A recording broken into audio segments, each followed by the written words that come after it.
Hi, everybody. Welcome to our show. This is Kindness Beyond the Veil, where we'll look at supernatural topics like ghosts, the afterlife, psychic ability, UFOs, starseeds and earth angels, magic and mysticism, but not with fear and loathing everywhere. There's positive and even loving sides to these topics, and that's the light we'll shine on for this show. This is your host, Chip Reichenthal. I was kind of thrust into these curiosities in 1979 when my best friend through childhood came to me at the moment of his death, and I had to know why. Back then, you couldn't talk about that stuff without getting a freak label, so I was pretty much on my own looking into these mysteries early on. Answers would lead to more questions and side realms like magic, stars and planets, energy and physics, and lately, starseeds and earth angels. But I found there's no good and evil in an animal kingdom, no good and evil in a plant kingdom. I've never had a negative encounter with ghosts or the dead, now almost 40 years into this, and there simply doesn't seem to be many looks into these fields without all the fear and loathing. Isn't there enough of that in life? Well, we're going to steer away from that, look at the good in people and these topics. Every week I get to highlight my heroes in these fields for you, introduce you to them, even if you knew all about them. There is kindness beyond the veil. I've seen a lot of it. There's answers to be found on the kinder side of things. And if there's light on the other side, we'll bring it into this side as well. In benevolence, empathy, compassion, the kinder side of science and phenomenon, the kindness beyond the veil. I'm your host, Chip Reichenthal. We're so glad you're joining us. Come on in. Welcome.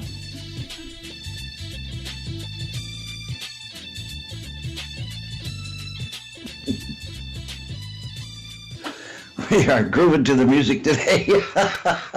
We indeed welcome you with open arms to Kindness Beyond the Veil. This is your host, Chip Reichenthal.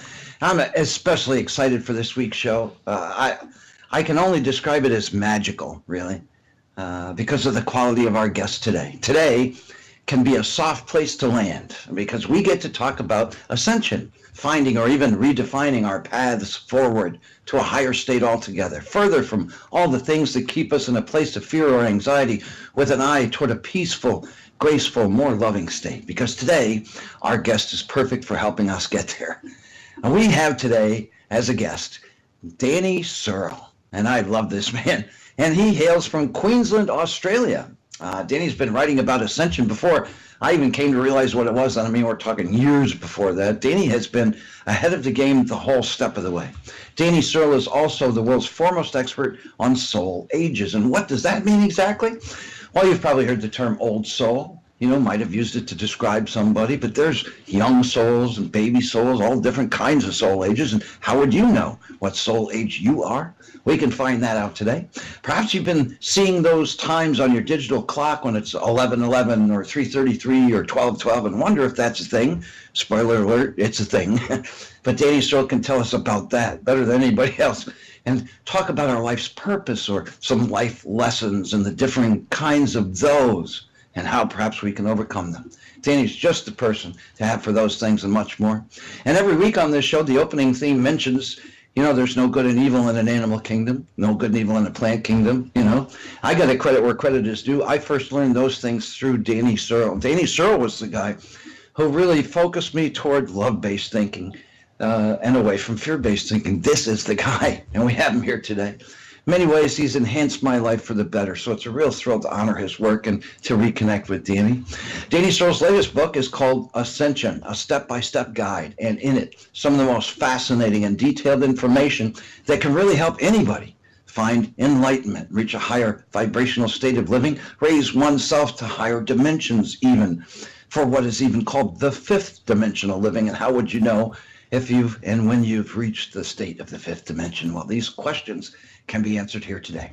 Danny also has a series of 3 books called The Truth Chronicles. The first one concentrates on the secrets of the soul. I have that one, fascinating book. The other 2 spell out some hidden truths where he coins secrets of the Illuminati. And all in all, just a smorgasbord of fascinating and sometimes rather stunning information. And Danny Searle has the YouTube channel called Path to Ascension. That's Danny Searle. Path to Ascension channel has been around for years on YouTube, gained massive popularity, and for good reason. It's really, really good. been a source of inspiration for me for quite a while, among countless others who've been enjoying it. Danny Searle from Brisbane in Queensland, Australia. He's psychically gifted since the age of 6 and has spent his whole life really helping people reach a higher state, a higher purpose, a higher living. And today, it's my absolute honor to have him here with you to help all of us. We remind you the show runs on 2 networks, so if you're hearing us on a Saturday afternoon from 2 to 4 p.m. Eastern, we welcome you to United Public Radio Network. Every Saturday from 2 to 4 p.m. Eastern, we can be heard at uprntalkradio.com. We thank you all for listening. We hope you have a great weekend. If you're hearing us on a Monday from 7 to 9 p.m. Eastern, we welcome you to Late Night in the Midlands Radio Network. Every Monday from 7 to 9 p.m. Eastern, we can be heard at LNMRadioNetwork.com. We thank you all for listening. I hope you have a great week.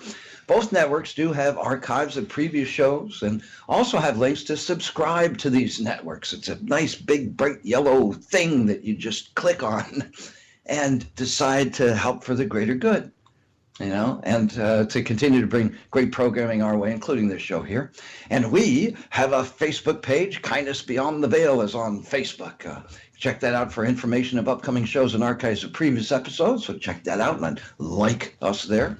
We'll have for you some really magical and wonderful information from our honored guest, Danny Searle, coming up in just a bit. First, a couple of thoughts. And today we're kind of breaking away from a tradition of having these thoughts pertinent exactly to the guest. We're also kind of breaking our cardinal rule. We only have one cardinal rule here. We never talk politics on this show. We're not doing it in any preachy or divisive way. We're just briefly honoring a couple of U.S. presidents. The only 2, it seems, that we can honor without bringing a sense of anger or defensiveness to people. Kind of a sad thing to say. But 2 U.S. presidents, nonetheless, who have birthdays in the month of February. They're 10 days apart from each other, though not the same year, of course. But we'll honor them in a metaphysical sense, which we can do here, and then put the politics away, at least on this show, hopefully forever. But first, I have to speak on behalf of a dear friend of mine, a fellow radio host who we lost last week, suddenly and unexpectedly. David Michael Long, better known in the radio world as Michael Long, had a show out of Los Angeles called Lightworkers of the World. Michael would have some of the best psychics, numerologists, and mediums on, offering free readings to the listeners. In return, the listeners were urged to donate to the homeless that Michael had worked tirelessly for through a GoFundMe page. Some days, and he'd have shows every day, some days the show would run like 8 or 9 hours, just in the hopes of meeting the financial needs of those homeless, often specific people or families in mind for each show. I mean, how beautiful is that, right? I mean, how often do we see something like that? Michael Long and I kind of had an on-air bromance. I was preparing to be a steady on-air visitor in the coming months. But to me, Michael Long lived up to the concept of light worker as best as anybody I know, which says an awful lot about him because I know an awful lot of beautiful people. To quote Emily Dickinson, because I could not stop for death, he kindly stopped for me. The carriage held but just ourselves and immortality. I may see him around, even with him lost to us here, because that's how I roll. And I know he's listening now. We lost him on February 13th. I absolutely know in my heart he will be blessed in his new home. Thank you, Michael, for all the good you've done and in all service to us. And now on to a couple of U.S. presidents in order of their birthdays, the first of which belongs to Abraham Lincoln, the 16th president of the United States, born February 12th of 1809, a good year. He was 56 years old when he was assassinated at Ford's Theater. Interesting to note that his ghost has been either seen or heard in the White House over the years, but sightings were on the record beginning in the 1920s with Grace Coolidge, First Lady when Calvin Coolidge was in office from 1923 to 29. She said she saw his ghost standing near a window of the Oval Office looking out onto the Potomac River where some of the Civil War battles occurred. Franklin Delano Roosevelt and First Lady Eleanor Roosevelt both reported seeing Abe Lincoln's ghost, Eleanor saying she could feel his presence as she worked there at night. We actually came across the ghost of Eleanor Roosevelt once on one of our little paranormal excursions place called the Shanley Hotel in Napanoch, New York. It was like her favorite hotel to visit in life, because when she was there, she was just Eleanor. She wasn't the first lady. She wasn't anybody famous. She was just her, and she loved it there, even in the afterlife, as we noticed.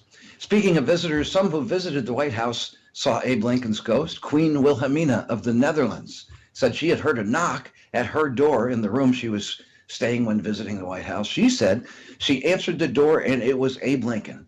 He was wearing a top hat and just faded away right in front of her soon thereafter. British Prime Minister Winston Churchill told the story that following a relaxing bath with a cigar when he stayed at the White House, he found Lincoln sitting near the fireplace in the main room there. That's after he came out of the bath in his birthday suit. So I guess they both had something interesting to see. Lady Bird Johnson, the first lady when Lyndon Johnson was president, said she felt Abe Lincoln's presence one night while watching a TV biography about him, which makes an interesting segue because Lyndon Johnson took over after President John F. Kennedy was assassinated. And there's some very interesting and noteworthy parallels to Lincoln and Kennedy worth mentioning. I guess it's the epitome or the quintessential example of history repeating itself that they use these in. You know, the full list would take up the entire show, so just a couple of them. Lincoln was assassinated in Ford's Theater. Kennedy was riding in a Lincoln automobile, which was made by Ford. Both were shot in the head on a Friday, and in each case, that Friday preceded a major holiday the following week. Both presidents were with their wives when shot, and both couples were with another couple where the male of that couple was wounded. Both presidents had 4 children and had a son die while they were in office. Lincoln sat in box number 7 at Ford's Theater. Kennedy was in car number 7 of his motorcade.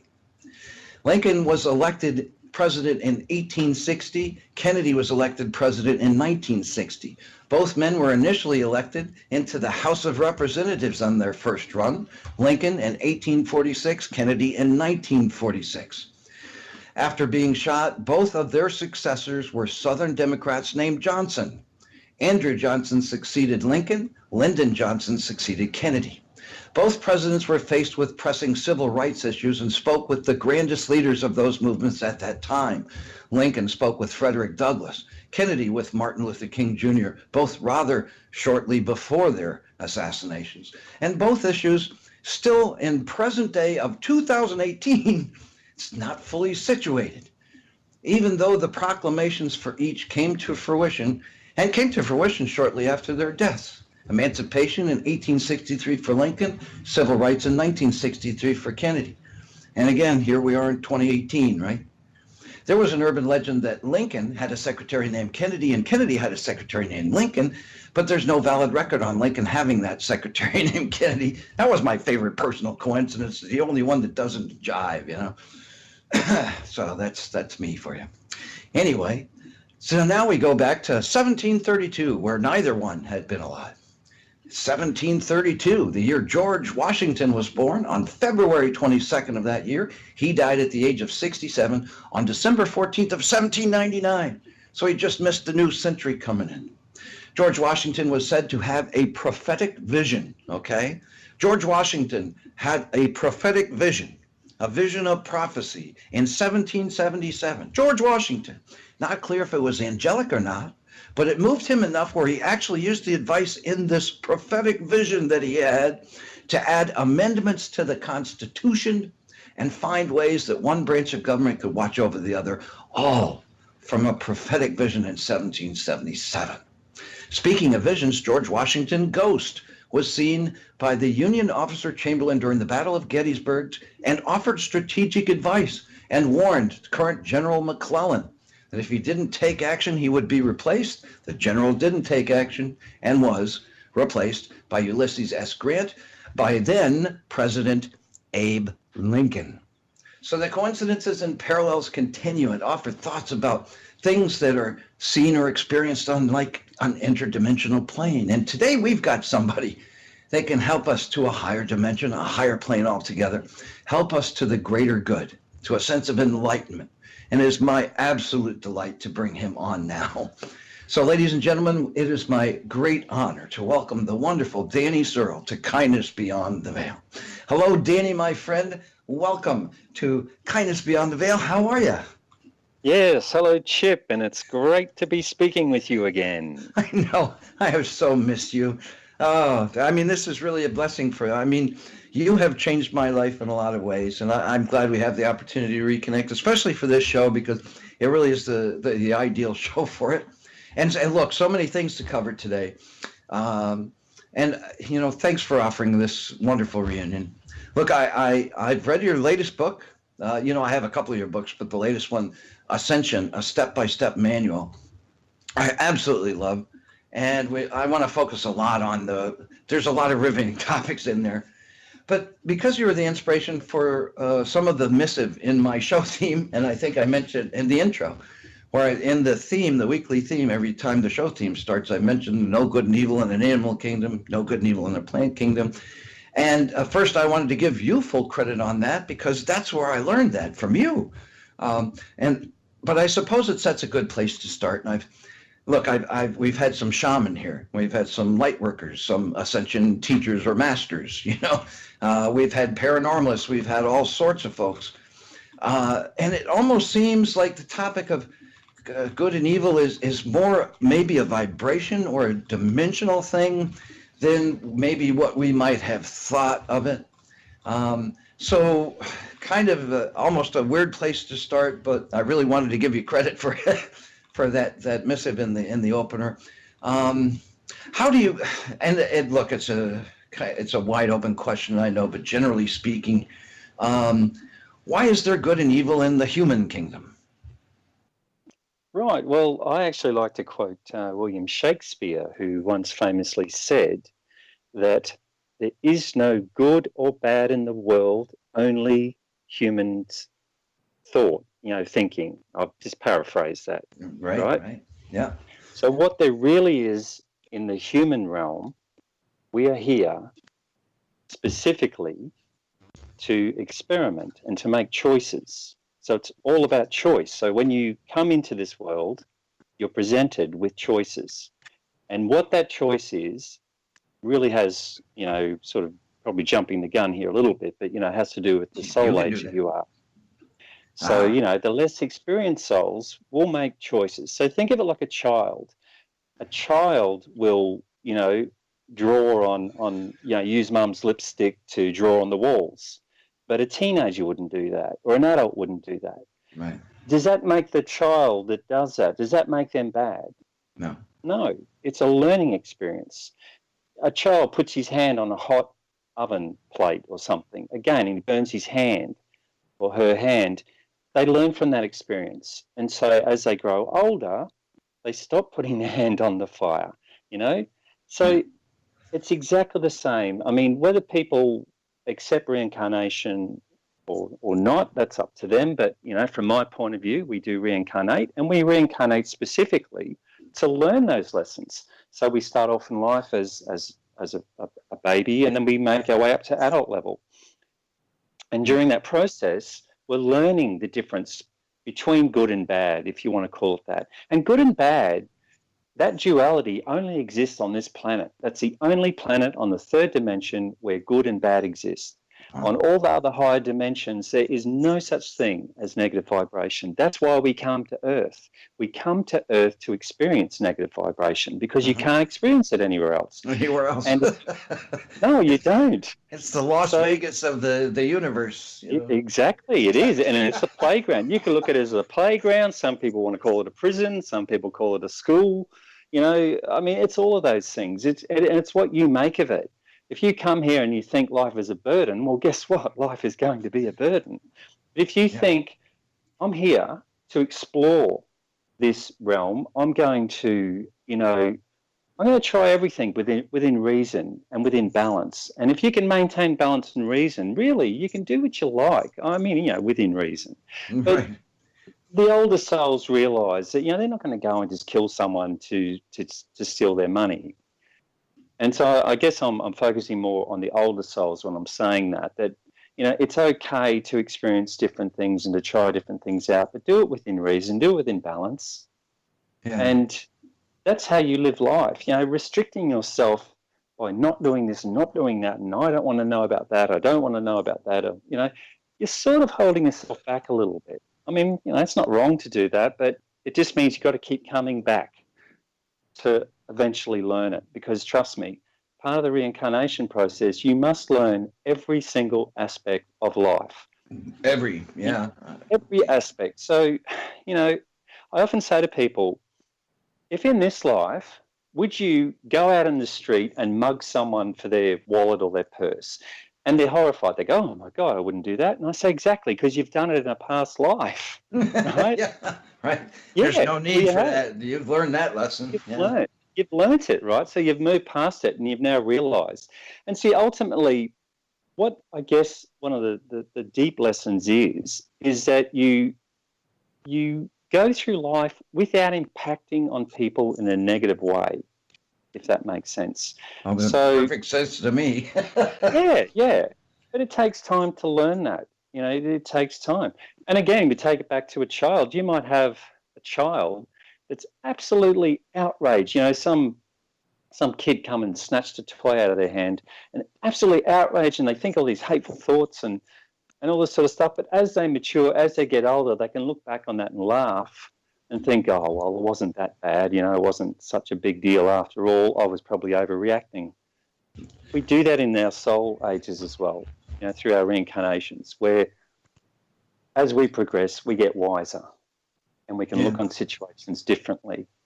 But so really, and when I say there's no good or evil in the world, only human thinking makes it so, that's because really we're here to experience. So when you see people doing horrific things, really what they are is souls that are pushing the limits of experience. That's what they're doing. They're pushing the limits to see how far they can push it to learn a particular lesson.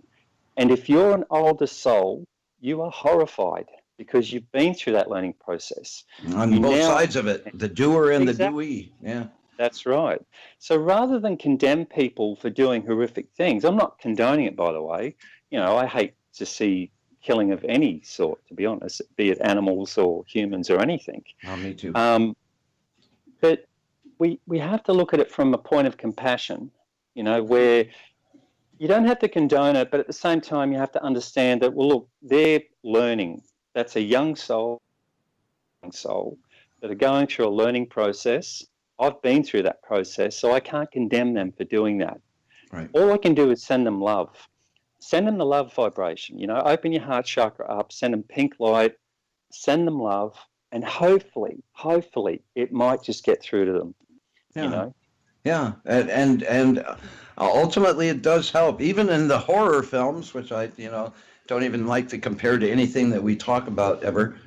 But love wins out. It's the only thing that conquers evil and all that. And there is some of that in real life. And I kind of want to convert what you're saying, because we were talking about reincarnation and whether you believe it or not. And we talked to a lot of mediums, myself included. You talk to enough dead people, or I do past life regression hypnosis. So I take people that don't necessarily believe in reincarnation and visit a past life, and it answers questions for them. Some of the things that have mystified them their entire life. Why am I this way? Why is my daddy like this? And these things get answered through past lives. And some of that, and we've talked to tribal leaders, Eastern philosophers, and after a while you kind of come to terms, and you talk to enough dead people or living people in their past lives, and you come to terms with, I think some things are true whether we believe in them or not. And I want to get more into soul ages a little bit later on, but at the moment, and because we're kind of talking about good and bad and ways to correct yourselves even through this lifetime in our everyday, where people are going through from one fight or flight response to the next.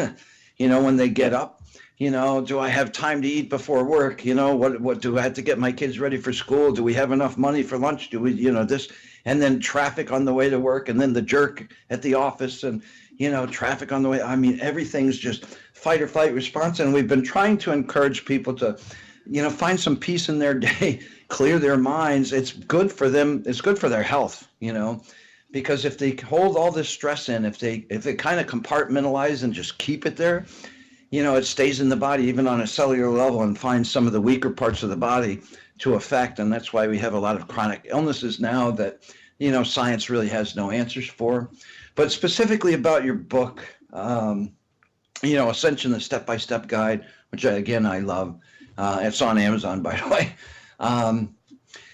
And because you've always been so ahead of the game, I wanted to ask you about, look, do you feel even after all the talk of this shift that began December 21st, 2012, and we're just really talking about the energy of the universe that is opening up and offering kind of a way for us to kind of grab the brass ring of a higher vibrational energy. And, December 20, I was doing radio back then, and, this is going to be great, and then giving everybody hope, and their lives sucked in 2013, and their lives sucked in 2014. But I think this is the year. It just seems, we've had all these eclipses, every moon that we have, it has a special meaning, whether it be a new moon or a full moon. And we're getting bombarded by charged particles, even with our sun in its quiet phase. And they're not necessarily coming from that. Even last week, we had a solar flare here where people were saying, well, hey, next Thursday or Friday where you were, if your computers go out, well, that's the sun. But it's affecting us. And a lot of people feel tired, and they don't know why they're tired. They're confused, don't know why they're confused. But that's a good thing.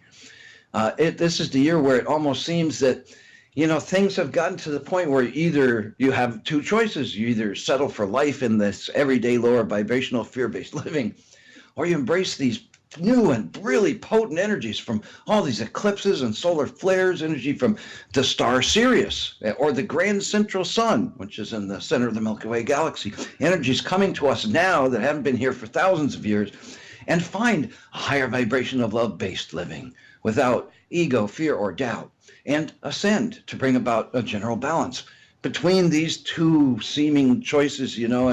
My hope is that we can just kind of balance all this negativity out with great love-based thinking. You inspired me to think that way. Is it me, or do you sense this is the year 2018 to grab that brass ring and find a path to true ascension? Do you think the energy of that shift from 2012 is actually here now? Well, yes and no. Okay. We are experiencing the shift as we speak, and it has been progressing since 2012, leading up to like the fulcrum or the crescendo. And I have been referring to 2018 in a lot of people I talk to and presentations I do as the year of justice and balance. Nice. Because, there's, we don't want to get into dark things, but, there really has been dark forces controlling the world for the last 250 years, really. And now finally the light is coming in, and this is why it's so exciting at the moment. And all those things you mentioned, the particles, the eclipses, the this or that, all these celestial events, they're celestial events, right? And that's why they're not so much prophecies, it's like, road signs, they're road signs.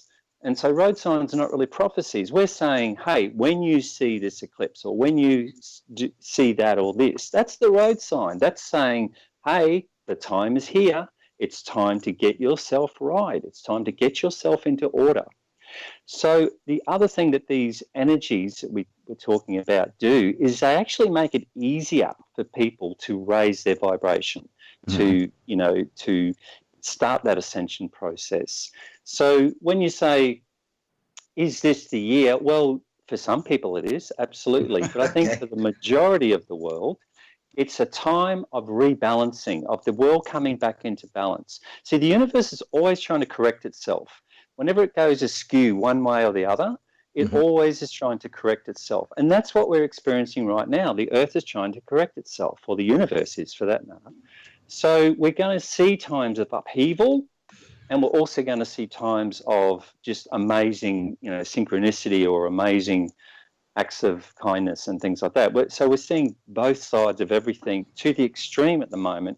That's why I'm excited about being on the Earth at this point, because It's literally historic. It's literally historic. People are going to be writing about this in 100 years saying, oh, yes, back in 2017, 2018, that was an amazing period. But I think the fulcrum for me really will probably come up to around 2020. Oh, okay. Good. It's something to look forward to. And for that, and you do mention in your book, when you talk about Ascension, and look, we should make very clear this is not an overnight process, you know. No, and it's not like the way that people describe law of attraction, where they say, well, I'll just think that I've already gotten there and that's the way it'll happen. But they're not doing any steps to make, you know, I mean, you have to do the work. I mean, you have to take the steps to do it. And just like Ascension, it's not, okay, I'm an ascended master now. It's you have to do the work. And even if the work is relaxing, 20 minutes a day, and I've got a question about that in a minute. But first and foremost, just to put it in people's minds, especially in terms of your book,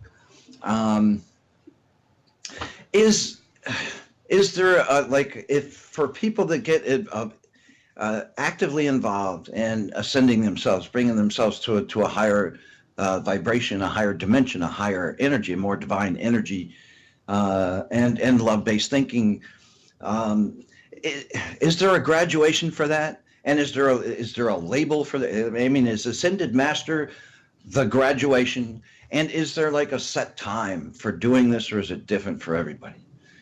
Yeah, well, first of all, it's different for everyone. And the Ascension process, we can generalize on a lot of it, but at the end of the day, it's an individual thing. As far as graduation goes, well, yeah, you ascend. That's the graduation. Okay. You're no longer on the third dimension. You're now residing in the fifth dimension in a light body, right, which is not a physical body. You'll have a body, but it's what we call a light body. So you're no longer restricted by the physical. I don't mean to interrupt, but does the light body, can we equivocate that with, say, an ethereal body or a higher self, because people separate these things? And I just wanted to ask. It's hard for people to understand, I guess, but it's when, okay, let's say me and you meet each other on the fifth dimension. We're going to feel, or we're going to see each other physically like we would now, and we're going to be able to touch each other, but we're going to feel it more like electricity, if you know what I mean. So I know what you mean. Yeah, energy on an energetic level. Yeah. So, we'll seem like we're solid and real and everything like that. But if someone on the third dimension tried to see into the fifth dimension, they would see you as like a ghost figure, as this hologram sort of thing. They wouldn't see you as the physical, and they certainly couldn't touch you. Their hand would go right through you. And it's only because you're on different dimensions. That's all that is. But each dimension you're on, you resonate or vibrate at. If you're resonating or vibrating at that level for that dimension, you are as solid as you are now. You're just not heavy. See, being in a physical body, you're heavy, and you've got joints that ache and muscles that are sore, and you're carrying all the baggage with you. Yeah, exactly. You don't experience that in the higher dimensions. You still have a body, but as I said, it's a light body, so you don't need to eat, you don't need to sleep, you don't ever get sick. All the things that we associate with the physical body are no longer relevant, which are those things like eating, sleeping, all that stuff. It's no longer relevant because you're in a light body. And because of that, then you can also move by thought, so you can move from one country to another, for example, by thought. It's what we call teleportation.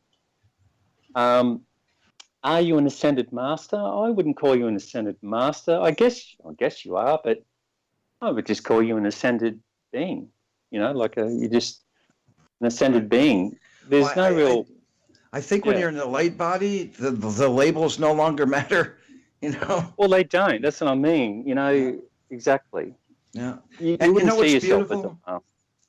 Yeah, I'm sorry. I'm going to stop interrupting you. But what's beautiful with you and me is, if we met on the fifth dimensional plane, we'd feel exactly the same way that we do right now.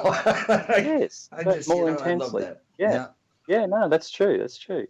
Now, I have, and I've met a lot of my listeners. Well, probably not a lot of them, but any listener that I've met, I see the beauty in these people, and it makes me proud. That they're listening to this show, because the quality of the listener is just so wonderful. And they all have one thing in common. I noticed they're all more gifted and more beautiful than they give themselves credit for, and that's why I'm excited to have guests like you now.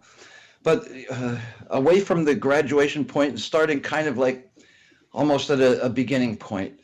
Look, it's probably, I don't know if best would be the proper word.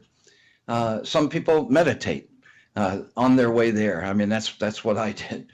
But I have so many listeners or so many friends that feel that there's just no time in their day to do that, you know? They try to put the 20 minutes aside and, you know, the kids knock at the door. You know, the phone rings, you know, or the multiplayer gamer goes, hey, man, we need you to conquer the city, you know? I mean, so they just don't feel they have that time. I'm trying to recommend that they find a happy place, take a walk in nature or something. Not necessarily the same thing, but at least clear their minds. But in this case, and for this specific question, binaural beats, perhaps they could just sit there with a specific, you know, binaural beat, you know, maybe not the Schumann resonance, but a certain resonance, you know, depending on where their goals are in this. Are there alternative ways that people can take steps needed to work on Ascension, especially for those people that just simply don't feel that they have time or actually don't have the time to have that 20 minutes? I've been hearing that for 20 years, literally. I've literally been hearing for 20 years, I don't have time to meditate. But then I say to those same people, hey, do you watch Friends or do you watch Seinfeld or do you watch, you know, such and such? And they'll say, oh, yeah, I never miss an episode. There you go. It comes down to priorities. What's your priorities in life? Right. If your priorities are not meditation, you're not going to find time for it, right? But I get that. I understand that. So that's why in the book, I created, you know, a chapter where I talk about breathing exercises. Mm-hmm. So you can be sitting in your car in a traffic jam and you can do these simple breathing exercises and they really work. They calm you down, you know, that they help you clear your head. So and you won't get into an accident either. Exactly. But you won't get road rage and you won't get annoyed as much and stuff. No, absolutely not. Yeah, but these breathing exercises are for people that are time poor. You know, they don't have a lot of time in their day, and they can do it at their desk at work. They can do it, you know, at home. You know, they're very short, very quick, and easy to do. But look, if you're serious about Ascension, unfortunately, you do have to meditate because the whole purpose is to raise your vibration. Mm-hmm. And the only way you can do that is through breathing and meditation. Right, that's step one. And then the next process I talk about, obviously, is dietary changes. That's getting into the more advanced areas. But, you know, at the end of the day, it comes down to priority. What is your priority? And be honest about it. Don't feel guilty. Don't think, you know, oh, I've got to meditate. If I don't, I'm bad, you know, or I'm terrible. Don't think that. Just think, well, I'm not ready for it at the moment. You know, I'm not ready to do it yet. It's as simple as that. And once you are ready to do it, you will find the time. It's as simple as that because your priorities change. Yeah, and the section on breathing, and you know, I'm glad that you brought that up because it's kind of, you've always been so ahead of the game. You really have. I mean, the more I think about it, the more Danny knew about this 8 years before I did. You know, I mean, it's just, and I like to think I'm pretty smart at stuff. You know. And honed in as a radio host, you know, I hear from all these experts. You knew about this stuff years before everybody else, and you've got a different perspective than others. And I'm trying to point that out because this book is that good. But when you talk about the breathing section, I think that's brilliant. And the breathing can take the place of like a binaural beats or something, and it is meditative in nature. And you use the example of driving, and look, as a hypnotherapist, as a, you know, people sometimes take long distance drives and they go for 4 hours and they feel like they've only driven half an hour and they get out of the car and go, where did all that time go? I think all of us had been through that one time or another. And they're literally in a hypnotic state while driving because the subconscious mind knows exactly what you need to do to drive the car, when to, you know, how fast to go, when to brake, when, you know, how to hold the wheel, how to change lanes, when to signal changing lanes, when to look at your blind spot. And people can do that even in this relaxed and hypnotic state without realizing that they're actually in a hypnotic state. And your breathing exercises are very close to that concept because, you know, the breathing helps relax these guards that surround the subconscious. and say, you're not getting in, you're not getting in. And reaching the subconscious, I think, is part of, and in your book too, part of the way to help get you there, and that's where the meditation helps. But your breathing exercises provide a great substitute for that. I just wanted to point that out because, look, we talked to a lot of different people about this process, and your take is different than a lot of people's. So it's important to me that I point that out. We're talking. I wanted to ask you about energy because that's something we talk about a lot too. And this electromagnetic energy that surrounds us. I mean, we can call it the aura, and we will call it the aura, and talk about that in a different sense than this. I just wanted to focus in this question about just the energy itself, the electricity that surrounds us. We're what, 85% water. We have electrical synapses firing in our brains. There's more electricity that comes from our heart than in our brains, but we are, in essence, electric, and we are conductors, but we're surrounded by, physically electromagnetic energy, these charged particles that surround us. Do you think the whole universe is electric, actually? Well, yeah. Well, I mean, look, we're coinciding or concurring with the geomagnetic environment around us and the electromagnetic energy of other people. That's why we can stand next to somebody on a bus and get a bad feeling about them. But my question, I guess, because I wanted to ask about aura energy, because with that comes colors and chakras, and we can get into that stuff and then work into soul ages. But for the sake of energy itself, just the energy, do you think energy by itself is neutral? It's neither positive or negative. It's neutral. It's not until we use our intent that makes it positive or negative. Well, yeah, I do. But my question is, in that pocket of electromagnetic energy that we can eventually call the aura, but for this question, just the energy itself, do you think, because you're talking about intent and it still affects the energy, because it's consciousness energy affecting physical energy, do you think that in this energy we carry moods, preconceptions, state of mind, perhaps, and maybe interdimensional things like spirits or fairies or ETs or angelic beings in an interdimensional plane could read what we put out, or living people that stand next to us on a bus, could they read what we're putting out? Do you think all that is there, or is that kind of a little deeper? Absolutely, it's there, because the aura is made up of 7 different fields, and one of those fields connects directly into what I call the astral plane, or some people call it the earth plane. So it's the plane that's immediately above the 3rd dimension that we're in now, and that's the place where fairies and divas and good spirits, bad spirits, whatever you want to call them, demons, that's where they all exist. That's their home. That's where they live. Which and some of them have the ability. The earthly plane, which is what? Yeah, the earth, just above, well, we're on the earth plane now. So just above the earth plane is the astral plane. So that's where they exist. So imagine if it's on a radio dial and you just turn the dial up just a fraction and you pick up a new radio station. Mm-hmm. That's what dimensions are like. They're like, dials on the radio. Yeah. So they exist, even though you can't hear them or see them. If you move the dial, suddenly you can hear it, the radio. Yeah. You dial back and you hear a new radio. I just wanted to point out, he's saying that metaphorically, so don't move your dial on your radio right now. Oh, no, exactly. I'm just using it as an example. And the other thing is, your thoughts, but your thoughts become manifest or solid on that astral plane. Now, if it's just a random thought, they become manifest and then they'll just disappear. They'll just, dissipate into nothingness again. But if you're constantly obsessing on a thought, they become solid. So, for example, a lot of people have negative thoughts, of retribution, of get back, with or something like that, or grief is another bad one. Yeah. And they put that out so constantly that then manifests into a blob, a big fat negative blob.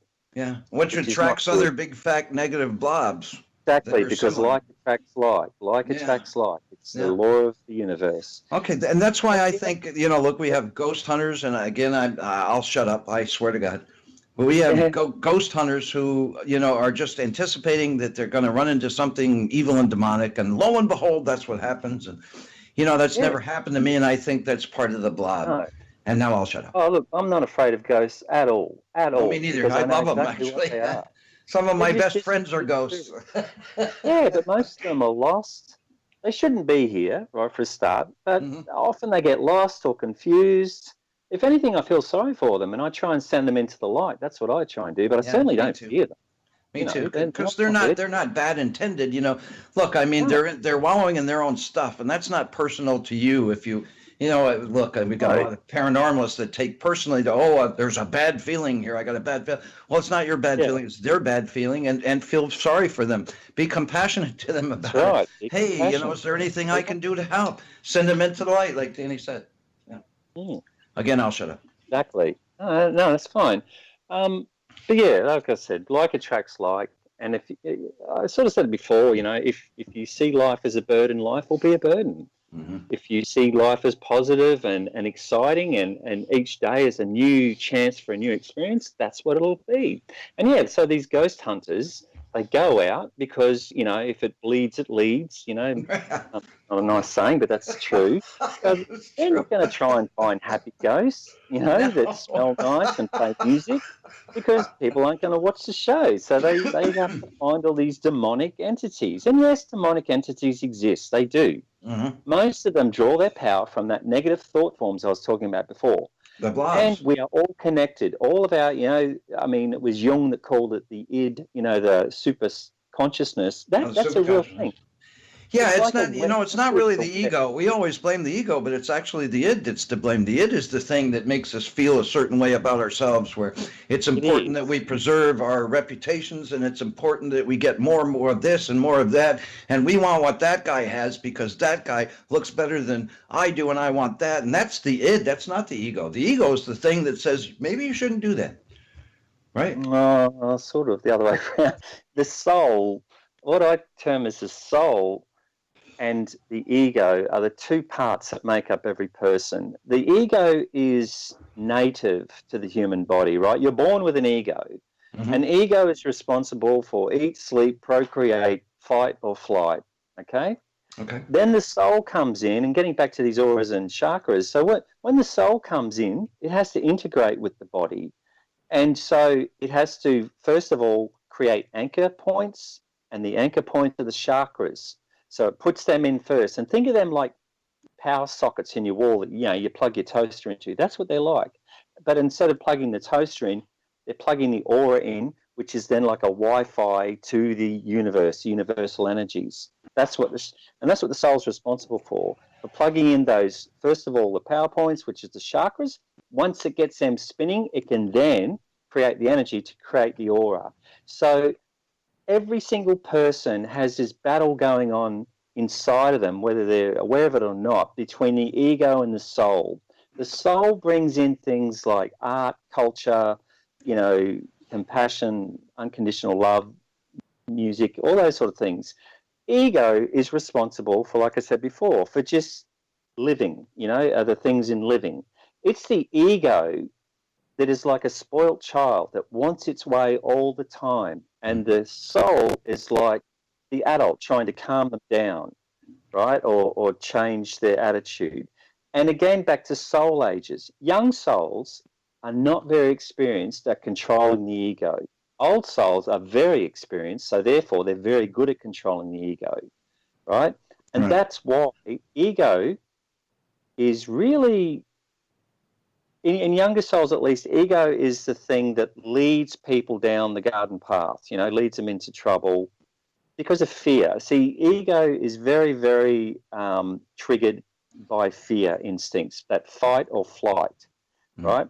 And the society that we live in now, people are living in constant fear. So their ego is dominating their whole consciousness, where they're scared of everything. And that's the exact opposite of the soul. The soul says there's nothing to fear, and if the soul's in charge, your life is smooth. Life goes smooth, life is good. It's never going to be perfect, right? Because you're in the third dimension.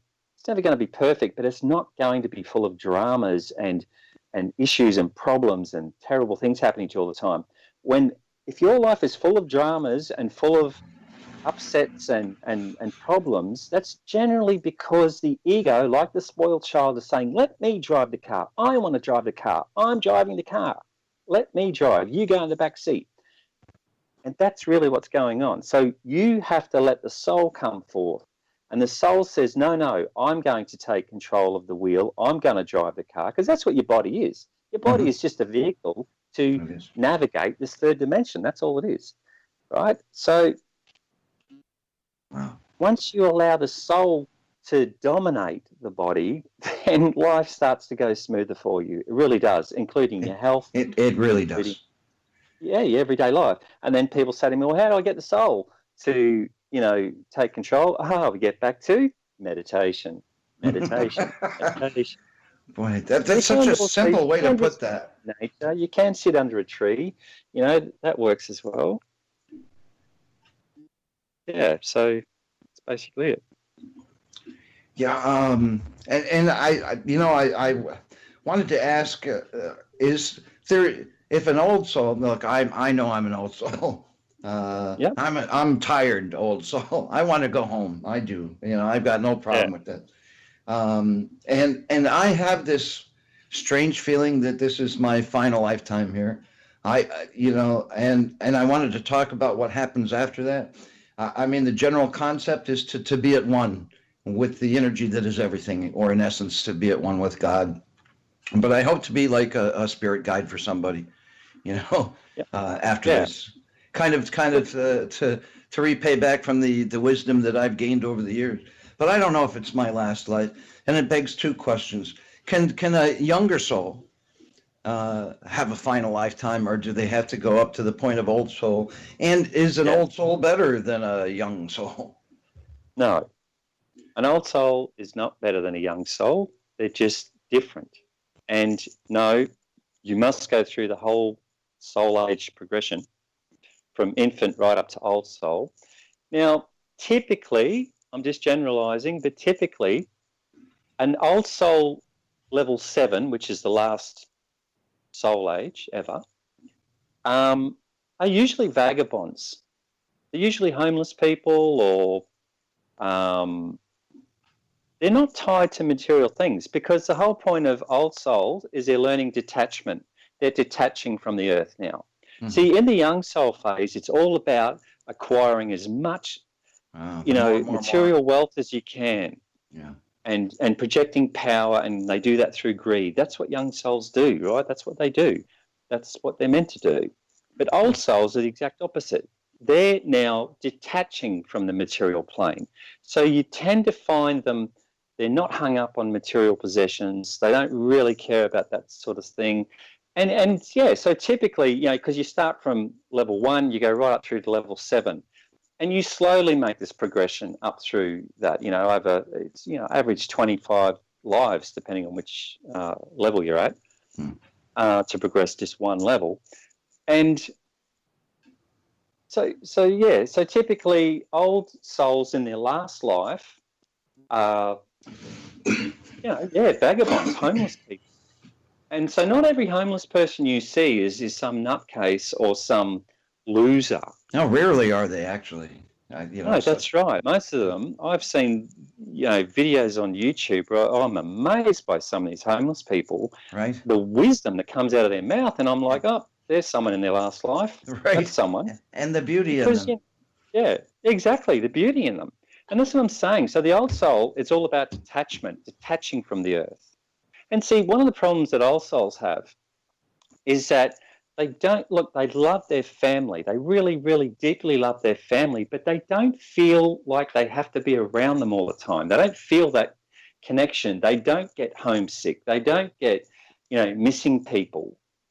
And that's part of the old soul sort of detachment thing. Yeah. And well, we've been with them all through so many lifetimes. It's like, just leave me alone, Let me play. That's right. But they say, old souls are the worst in the world for beating themselves up over things like that. They get down on themselves because they say, I should ring mum or dad more often, or I should ring my brother or sister more often. But the fact of the matter is, on a different level, you realize you don't need to, because you know that this is just a blink of an eye, this life. It's a blink of an eye.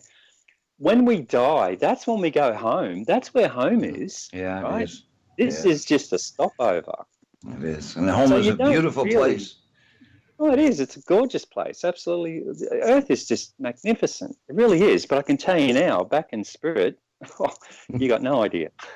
Right. It begs a question because a kind of a two-pronged question, because even though I'm trying to be have a selective amnesia to all your work on soul ages, so I can approach this, as though I've never heard it.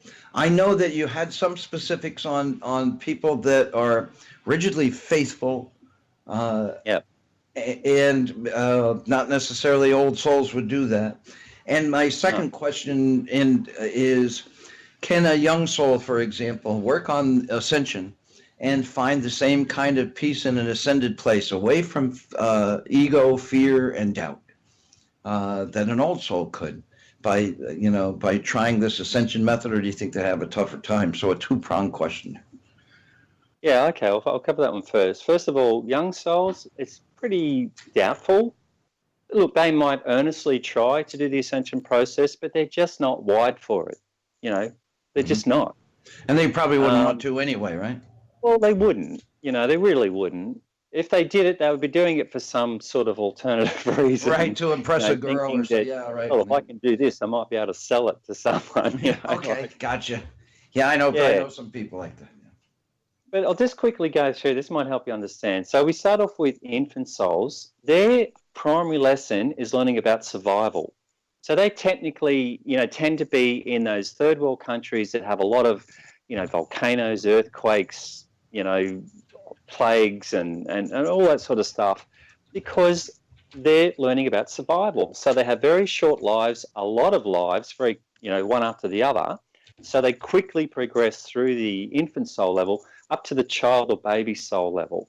And that's where those fundamentalist, Christians and Islamists and all that sort of thing, any fundamentalist religious people exist at that level, because they've now conquered survival. Now they're working on law and order, discipline, right from wrong. That's what they're trying to learn. So because of that, right, they need to surround themselves with very strict rules and regulations. So that's why, they go to bed and have sex with the lights out and their clothes on, more or less, right? Because they're learning. Well, see, that's what I meant to say too. In these earlier stages, there's no such thing as love as we would understand it. And I'm not talking about that romantic love. I'm talking about unconditional love. Mm-hmm. That doesn't happen really until mature. I'll get to that. Right. So you don't think that makes them evil, though? I have to. No, not at all. Not at all. They're not evil. Yeah, I wanted to point that out. They see. At the infant soul level, sex for them is pure procreation. And if they want it, they'll just, knock a woman on the head and they'll do it, sort of thing. And the woman just does it, There's no passion involved. It's just a pure mechanical thing. By the time you get to the child soul level, they understand there's trying to learn right from wrong, but they put these restrictions on themselves because they realize they rope their way through the infant soul level. So now they're pulling back and they're going, oh, yeah, I've learned that, I can't do that. So then, they tend to swing to the opposite direction. So now they're completely, sex is a dirty word. Then we move up. Eventually they get through that.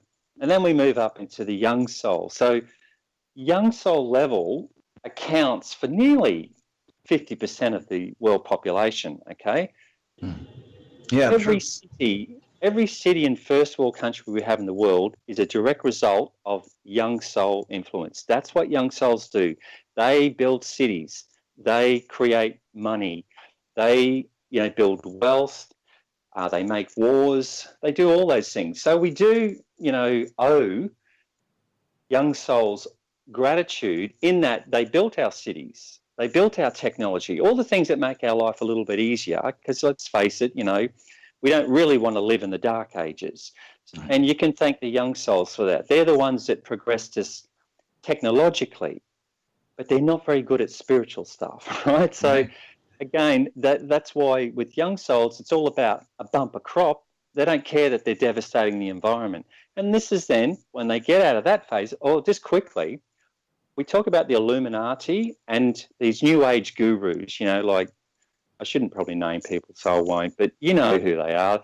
They're these New Age gurus that fly private jets and, and Rolls Royces, these people, right? Yeah.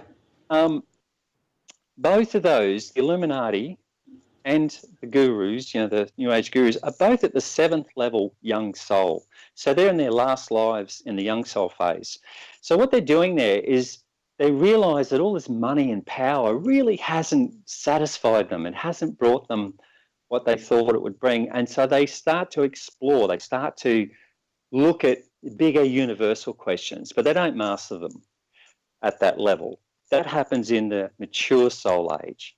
And everyone in the mature soul age instinctively really understands reincarnation as just a fact. They just accept it. Yes, of course we reincarnate, because it's at the mature soul phase that you begin to question everything, right? You start to go out and learn about everything. And so mature souls in the younger, the 1st, 2nd, 3rd level, a lot of artists, musicians, actors, all those sort of people. And it's the first time they experience emotions, like true emotions of love. And it's because of that, they just get knocked completely off kilter, because, for the first time they're experiencing this really intense emotion that we call love, and they don't know how to deal with it. So that's why a lot of those people are drug addicts, alcoholics, and suicide a lot of suicides in the first 3 levels of mature soul phase, because they just can't deal with that raw emotion. Eventually they begin to, 4th, 5th level, they begin to come to terms with it.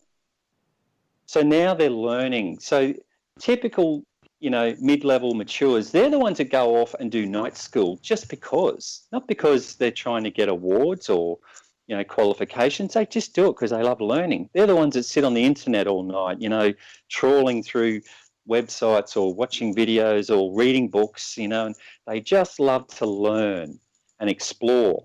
And it's through that level, that's when they start to unveil the true spiritual lessons in life, the mysteries. They'll start by, they'll discover Buddhism or Hinduism, the Eastern religions, and they'll move on. And, it's a progressive thing. Eventually they find out all the stuff that we're talking about now. And then eventually, once they've nailed that, I should mention too that the 6th level mature soul is the absolute hardest level of any life.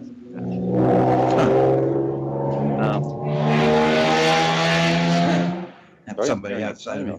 Yeah, that's a car going out to, we got loud neighbors.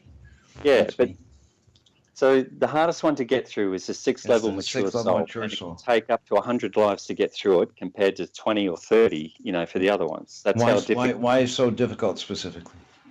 Well, because it's at the time where you have finally got enough experience to be able to handle all the negative aspects that you're here to try and understand and learn. And, I've seen horror stories. I mean, horror stories with people at this level.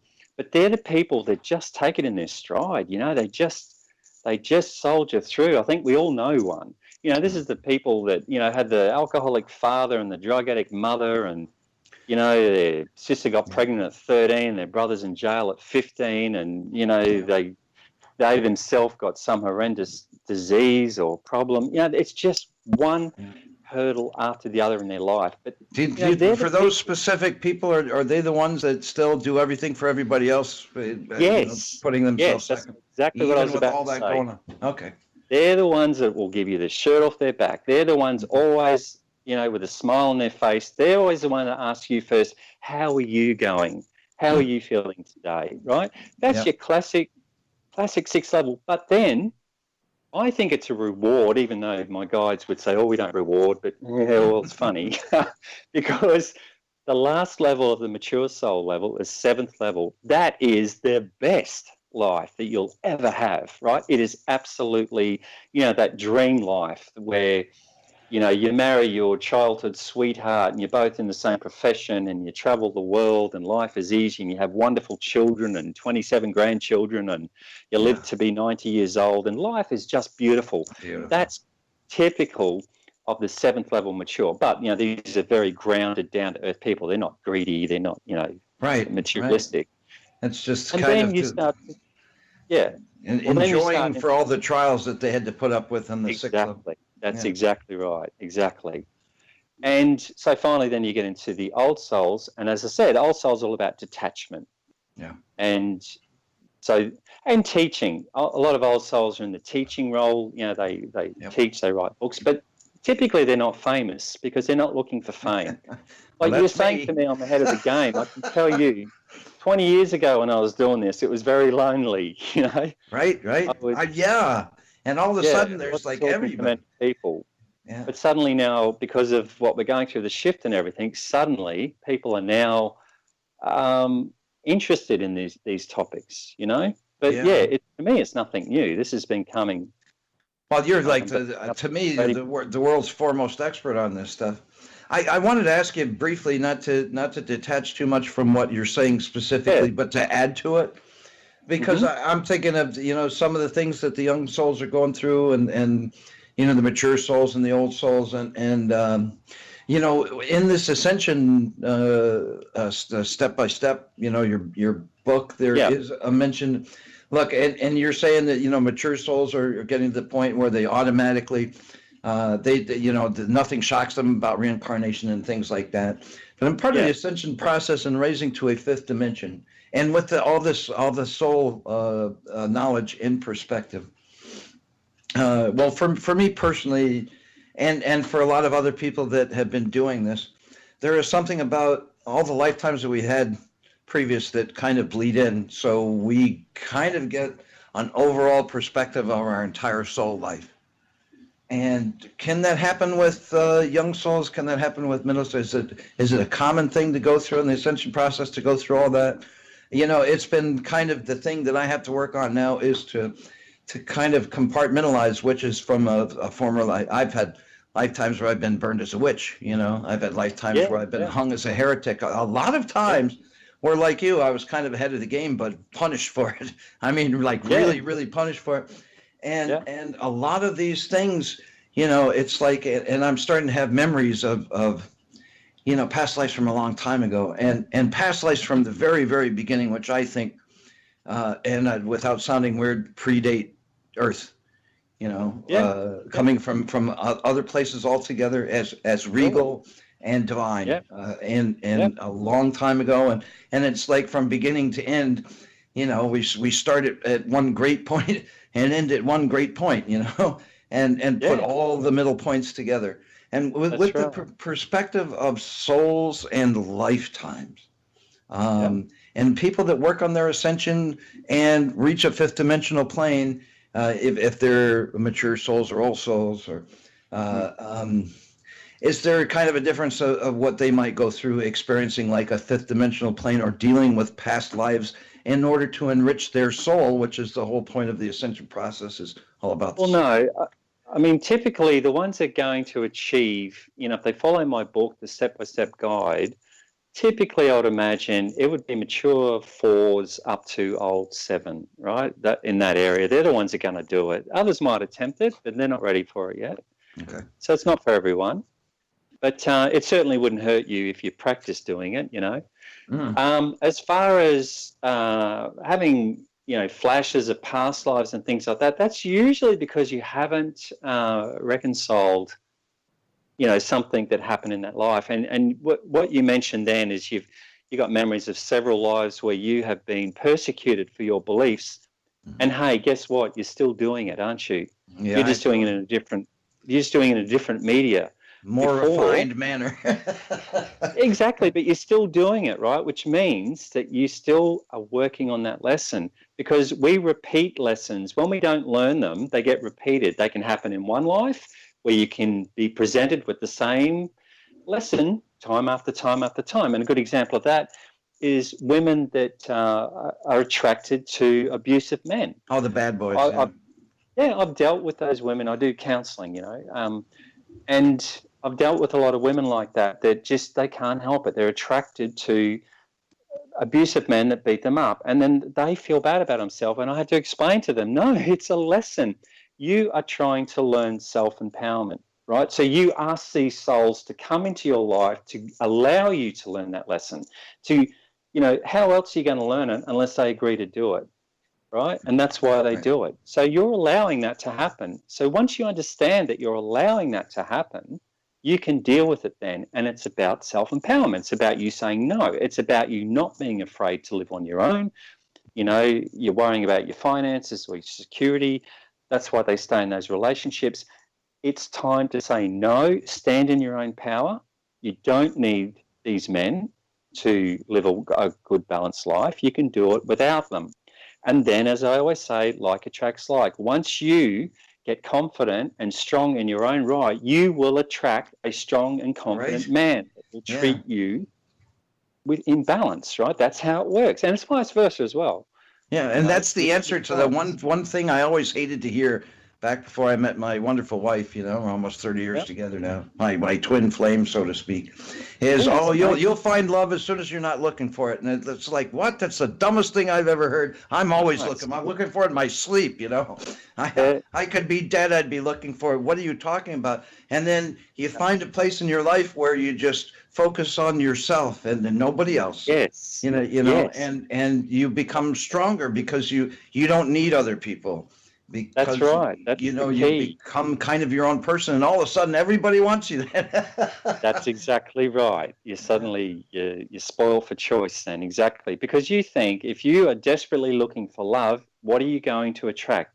Someone else that's desperately looking for love. Right? So you've got two desperate people finding each other that will take whatever comes along, the first thing that comes along, and they always end up failing. That's why. Right. Because they beat themselves up for it. Well, I'm slumming now. I'm taking whatever I think I'm. Yeah, gotcha. Exactly. They lower their own standards. But hang on, I sort of got sidetracked there. What was the other question you asked me? So the past life thing. You need to, and through meditation, I guess you could do that, but you need to reconcile. I guess forgiveness is what that's all about. And I talk a lot about that in the book. The first step of Ascension is forgiveness. If you can't forgive, don't even worry about reading the rest of the book. I'm telling you that right now. Right. Because the biggest key to Ascension is forgiveness. You can't pass into the fifth dimension with any baggage, with any negative vibration. They just will not let you there, because the fifth dimension does not have any negative vibration. It doesn't exist there. It's a very high love vibration. Right. And they actually call it the dimension of love. That's what they call it. So you can't get through the door with negative vibration. Even in the afterlife, I have met, mediumistically, a lot of suicides. And I found that it's all about forgiving themselves in order to cross over. Absolutely. It's not about forgiving anybody else but themselves. And that's harder to do for people living or dead than forgiving others, It is. No, you're correct. And I cover that in the book where I actually say start by forgiving yourself. Mm-hmm. And then go through each member of your family or each person, write a list of every person you feel that's slighted you or has done the wrong thing by you, and hold them.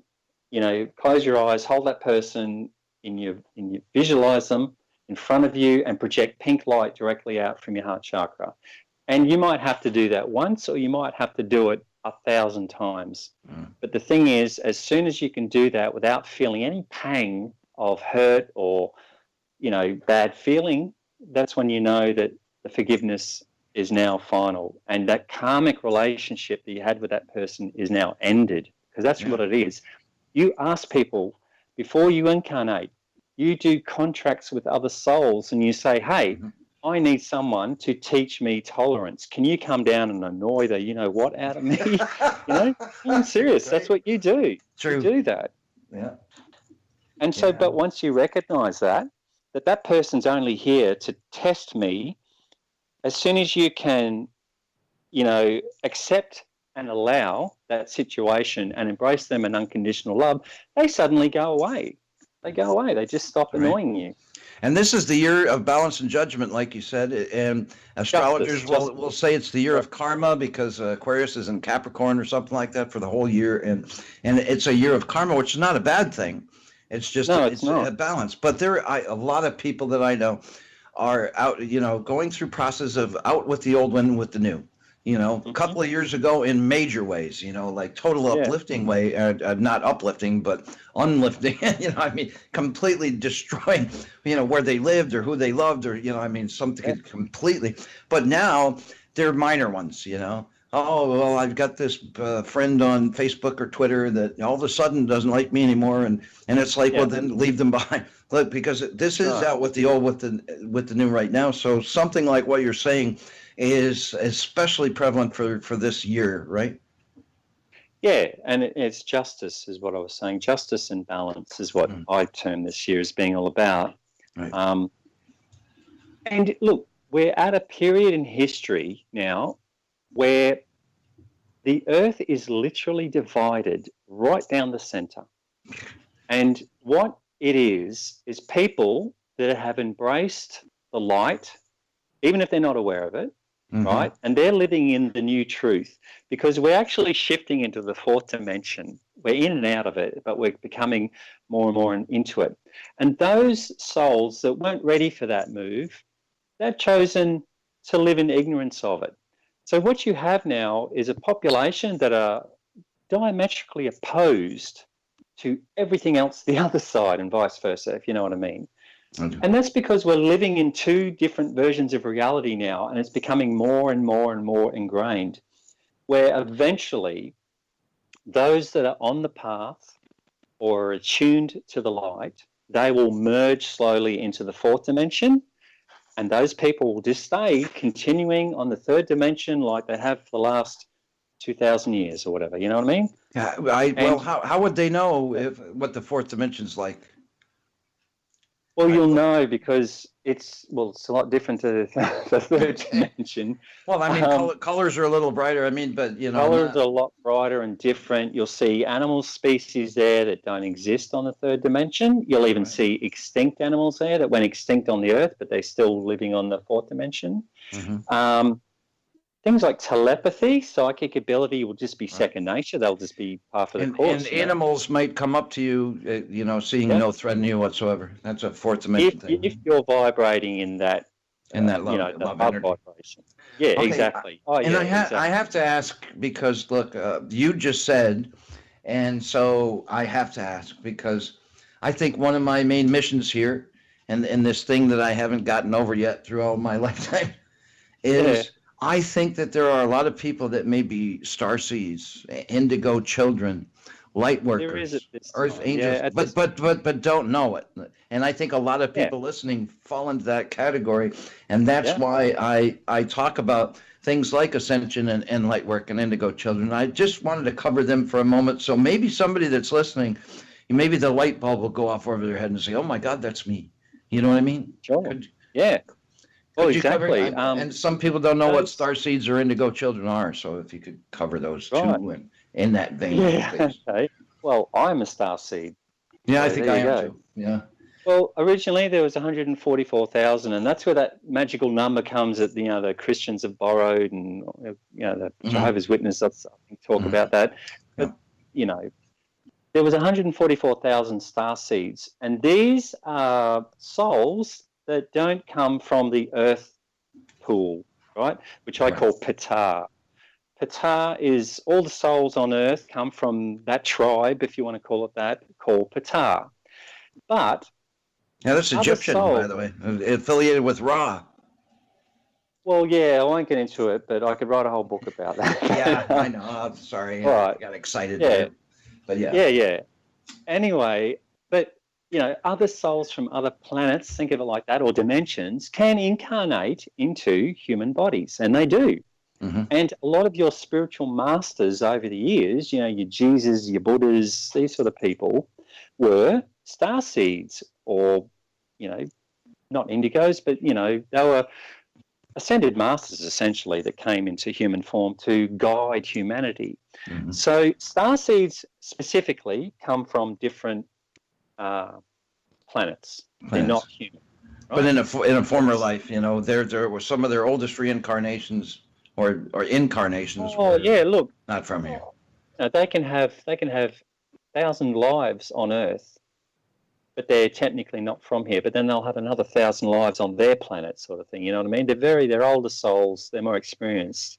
But the problem with the starseeds, out of the 144,000 that came originally to Earth to help humans through this shift that we're going through now, only, maybe 50,000, if that, came online, because the dark side knew they were coming, so they did everything to shut them down.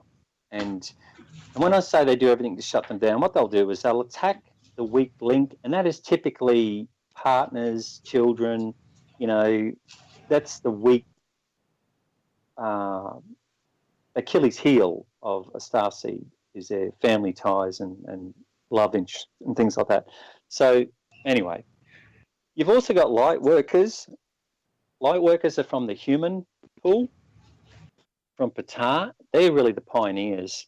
But yeah, the original people that came here way back at the big turn of the century, the 19th century, 20th century, guys like Rudolf Steiner and those sort of people, they really were the pioneers to bring this new wave through. So you got your light workers, and a lot of light workers are healers. They're natural healers. They're born with healing abilities, psychic abilities, but particularly healing. They do fantastic work with the earth. They're very good at clearing, negative energies. Like if you wanted a ghost hunter, light workers are the best ones to do it. They really are. Yeah, I agree. Starseeds are good teachers. Then you've got indigo children, and now we've got crystal children as well. And I was a bit skeptical about crystal children until I was presented. It was funny. It was like the universe trying to tell me to pay attention, because within 2-week period, I had 5 people approach me with these babies, and I was like, what's going on here? As soon as I saw them, I immediately knew, yes, this is the crystal child. Oh, my God, how could I be so stupid not to accept it immediately? I had to see it to believe it, I guess. But so the indigos come from different planets, usually different, but not just planets. A lot of them come from different dimensions. And so when they get to Earth, they go, holy moly, what the hell was I thinking signing up to come, right? So they rebel. Do you think some children that are labeled, and I use that word, as the operative word in the sentence, as autistic, would be indigos? Because they're at a more advanced level than the earthlings around them. So like well, there's different levels of autism, right? I mean, right. Yes, you're correct. Some of them, yes, are absolutely. We think that they're autistic or weird or something like that because we can't relate to them. But what we don't realise, it's like dolphins, Right. Dolphins are incredibly intelligent, but we think they're dumb animals because we can't talk to them and they don't talk back. But hey, maybe they talk in a different way, like, telepathy. And I think autistic kids are in that realm. That's what I see them as, sort of on a level of that we can't understand or relate to. They're in a different sort of realm, but they're not necessarily indigo children. Indigo children tend to be incredibly gifted, as in psychic, brilliant artists and things like that. Okay. But they're very bored and frustrated with this world. They don't fit in with this world because they're so much more advanced. They really are more advanced, but so they act up. They push out, but in a good way sometimes, because there's, just to sidetrack a little bit, the current education system we have at the moment is an absolute joke. It's past its use-by date, and it's the indigos that are going to change that in the future. That's a good positive thing. But now we have these crystal children. These are all babies at the moment, for the most part. I guess some of them could be up to 5 years old. They're the ones that are going to build the new Earth, the new 4th, 5th dimensional Earth. These are incredibly old souls. It's humbling. I've been humbled by these babies. I'm serious. When I see them, I'm like, oh, I know, I'm laughing because I felt the burn of that before myself. Yeah. It's tough to have a 5-year-old kid. I mean, even with no ego, it's tough to have a 5-year-old kid outdo you on anything. You go, exactly. Thanks, kid. Really? Yeah, exactly.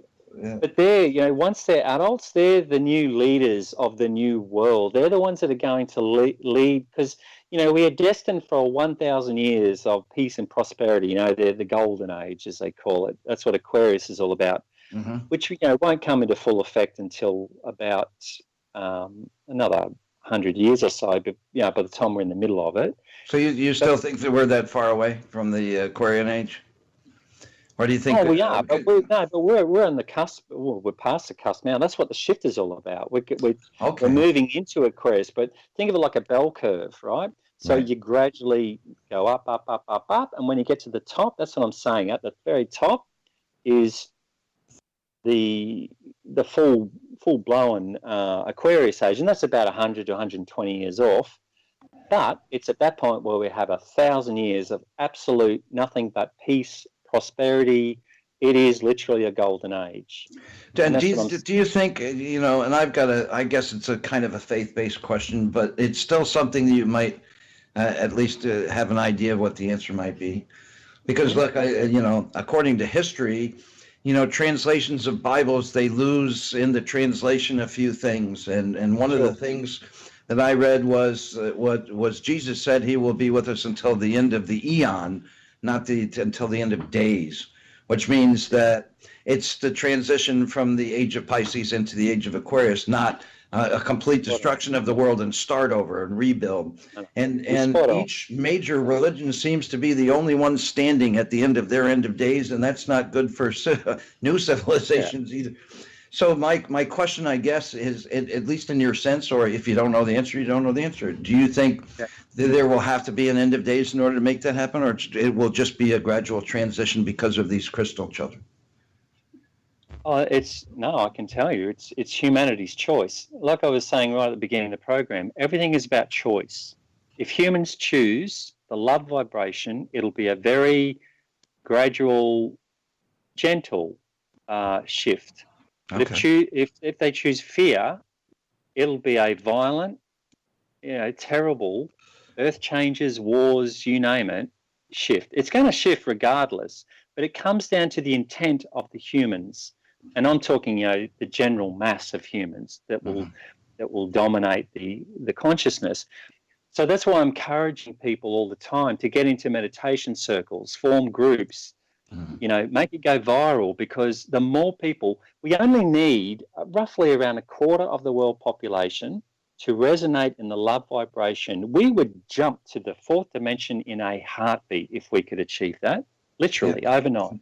And collectively, Yes. Do you think, because it just seems like, and this year especially, there is such a clear separation between these energies, at least to me. Maybe it's an old soul thing, I don't know, but you're with me on this. Do you think I'm concerned, especially working in metaphysics and paranormal, dealing with spirits and extraterrestrials, this unbalance, because it does feel like an imbalance. You can see it in just about everybody walking the streets. There's an unsettlement there because there's an unbalance, and part of the reason for this show is to encourage more people to find that light vibration, to find that love-based thinking, to balance things out. Does that seem accurate to you? I'm talking about right now. Yeah, we're living in two different realities now. This occurred to me when I was seeing interviews,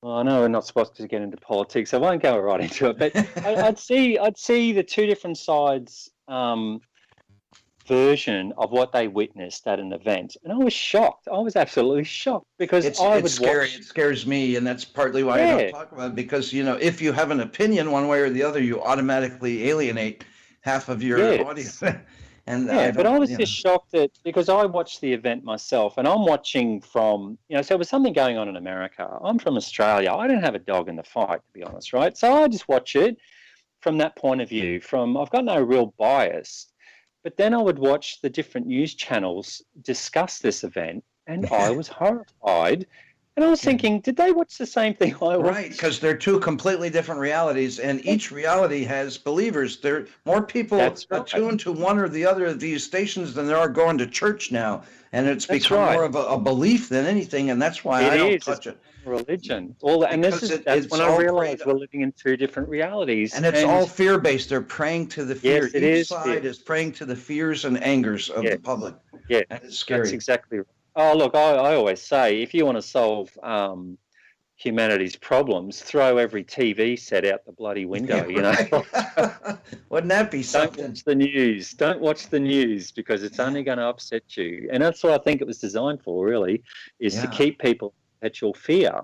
But anyway, it was at that point I realised that we're living in two different realities now. And we talk about this fake news. That's when I realised they're not doing it on purpose. They honestly believe. What they're saying. What they're saying and what they think is going on. They're believing that. And that's when I realized, hang on, they're in a different reality to me. Yeah, and it's scary. And look, you've got 2 of your 3 series on the Truth Chronicles. Well, technically 3, all 3 really, because you're talking about truths. We had a guest last week that was talking about hidden truths. You know, that's why I'm really concentrating more on the Ascension book here. But in the opener, and I got a little preachy, and that's kind of a rare thing.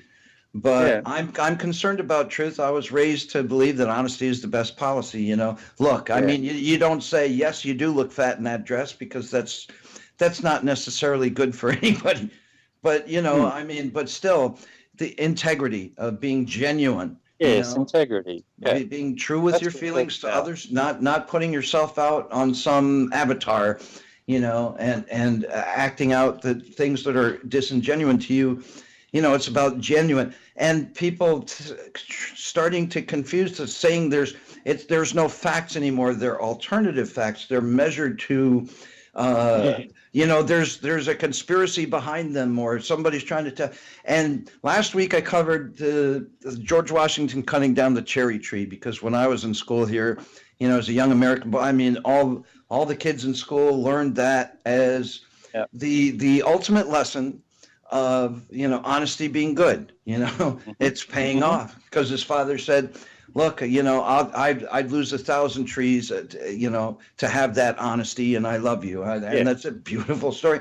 And there are more articles now debunking that story than there are articles about the story itself. And it's just like, where is truth anymore? And that scares me a little bit, you know. Yeah.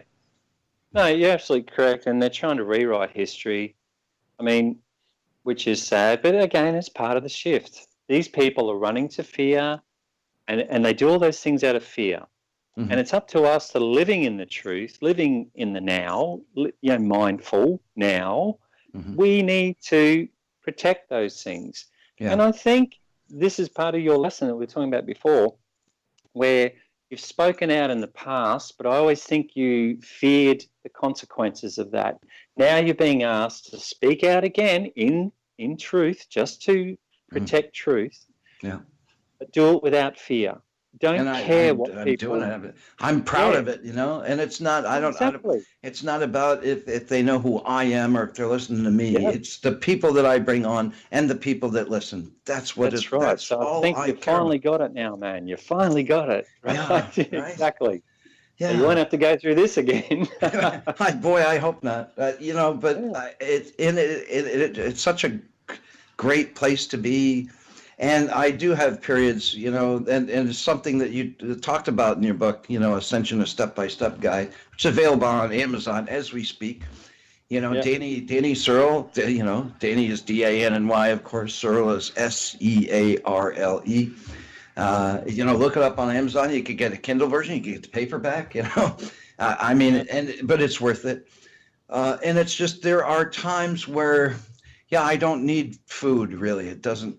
You know, I don't really care about food. I don't care if I get gifts for, you know, birthdays or holidays or not. You know, I don't care if I have money or not. I don't really care what my appearance is anymore. People will accept me, And it doesn't matter, you know, the people that are saying hard things about me, you know, that's none of my business. And these are all things that, you know, through this ascension process, I've come to appreciate and really, really kind of love, you know. It's a neat place to be when that stuff just doesn't bother you anymore.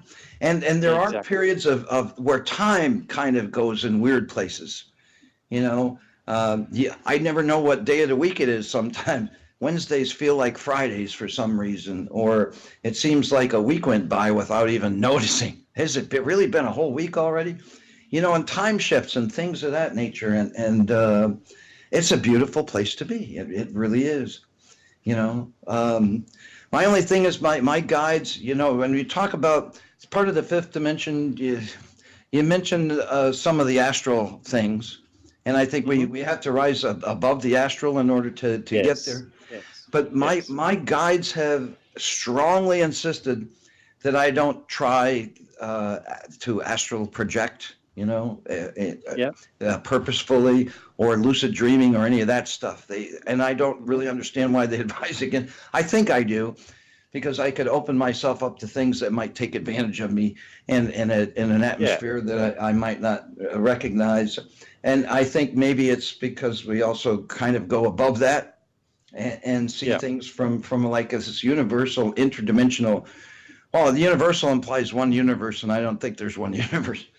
But I mean, all these different 12 universes and all these different dimensions, and 12 is a big number for me. But speaking of numbers, and something I'm talking about myself, and that's not going to do anybody any good. But I wanted to ask you quickly about numbers. This comes up a lot with my listeners, and there was something fascinating that you mentioned in your book, Ascension, a step-by-step guide, about when you look at the clock and it says 12:12, or 11:11, or 3:33. And we do talk about that a bit here, but you seem to have, are there different meanings for different, I mean, if you see 11:11, is there a message to that? Or is it just seeing these numbers and recognizing that as an affirmation is the thing? 11:11, 11:11 specifically is what I like to call the wake-up call. It's a change in your DNA. It's your DNA literally being reprogrammed, right? I know that might be a bit weird. Do you think it's crystalline? Would you call it crystalline? I mean, some people eventually say it becomes 12 crystalline. strand. Eventually, the 12 strand can only come. First, what happens is once you've raised your vibration to a high enough level, and I sort of go through the book to explain this, but it's basically you have to get your vibration to a certain level to accept the divine light. Once the divine light comes through, it crystallizes the cells. Once the cells become crystalline, they can then out the other side. So if you shine a white light through a crystal, I don't know if people are aware of this, but all the rainbow colors come out the other side. Mm-hmm. So once your cells become crystalline, that divine light that's pouring in then is broken up into the 7 rainbow primary colors. And think of that as like the key that unlocks the 12-strand DNA.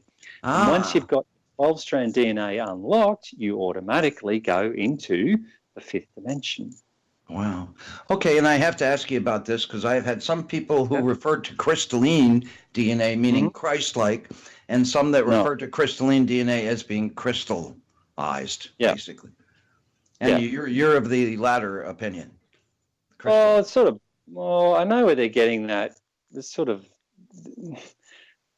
once what I was just talking about then. Once you open up, unlock your 12-strand DNA, that leads to what we call as Christ consciousness. I sort of don't like using that term because people mistake it for Jesus and religious connotations. No, it's not the same thing at all. And it's weird because in the Eastern tradition, it was Lord Maitreya, something I covered a couple of weeks ago, who was the second coming of Buddha, but as the second coming, he really represents the second coming to any second coming. So he would be Christ to the Christians, and they were the ones in that time period he disappeared, from age 13 to age 30. We don't hear from him. And he spent a lot of time in the East learning from people like Lord Maitreya, who was the one who recognized that he was the perfect embodiment of the Christ consciousness on earth and made him aware of that. So by the time he came back to his people, he was pretty well embodied in that. Does that sound like a fair assessment of the difference between Christ consciousness and Christ?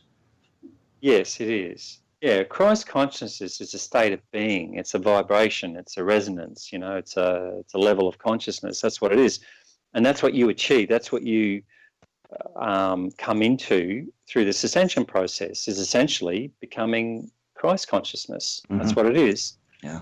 So, but at the same time, yes, your crystals, your cells become crystalline. Mm-hmm. And it doesn't mean that, your body suddenly turns into hard glass or something like that. It doesn't mean that at all. It means the structure of the cells is no longer water-based. It's silicon-based, I guess you'd call it, crystalline. Mm-hmm. But it needs to do that, as I said, because so getting back to the book, in the last meditation, that's a meditation I worked on for a long time to get it right. That's the one, I think is a breakthrough that can take this ascension process from taking, in the old days, you used to take them something like 22 years to reach this level. I think you can do it now in 6 weeks. That's how much energy is coming now. Wow. Okay, so I'm glad you said that. Thank you. Yeah.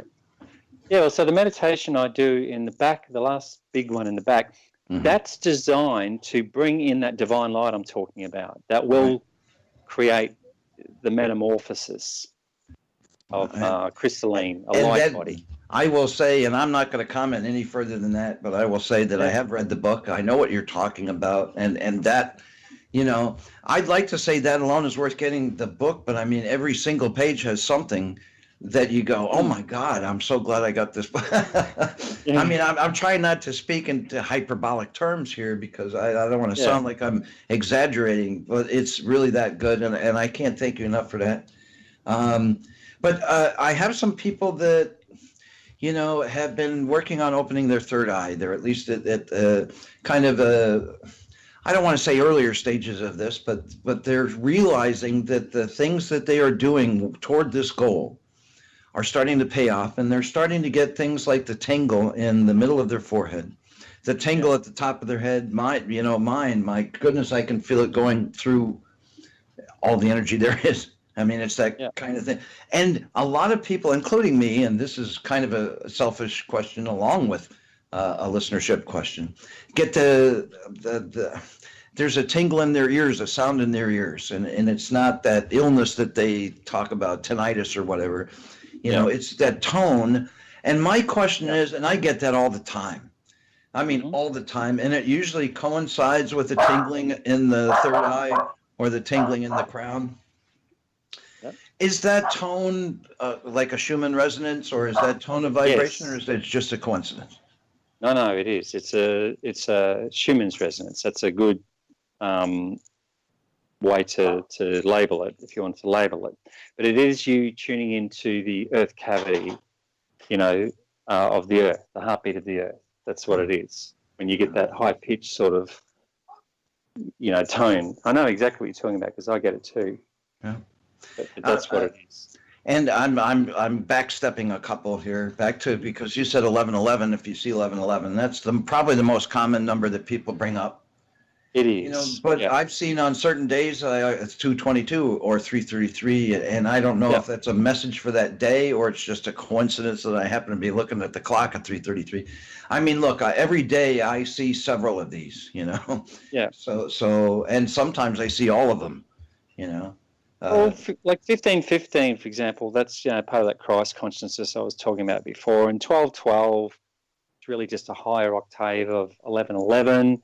I think when you see any double numbers, just think of it as you're in tune with spirit in that moment. That's what it is.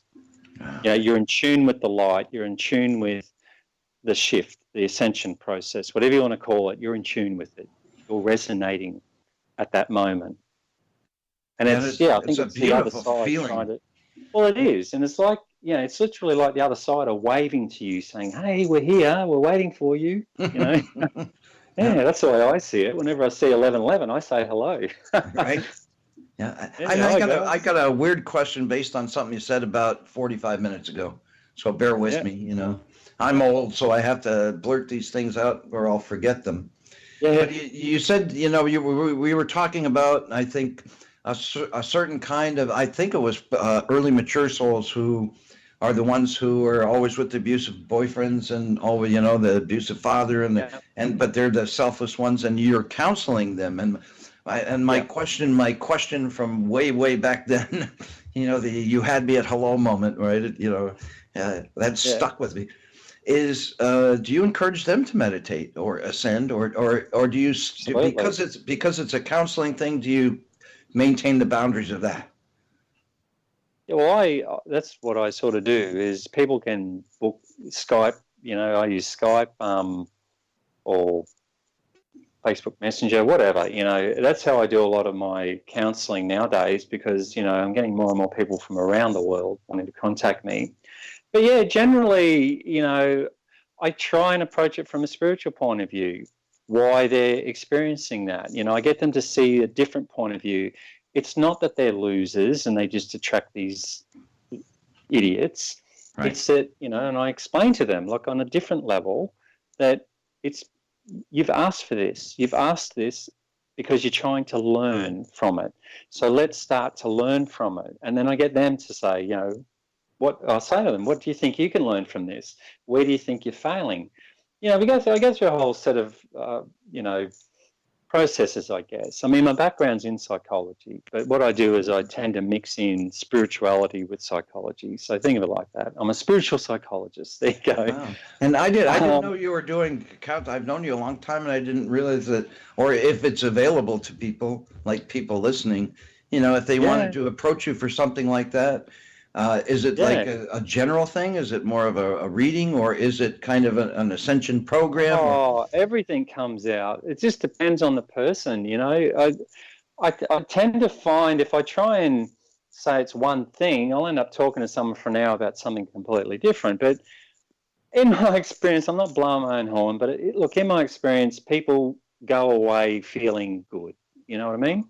I do know what you mean. Personally, I mean that you've changed my life. I've known you for a few years now, and and it's not like I expected. It was kind of like that thing. You won't find love until you're stop looking for it, and so, that's impossible.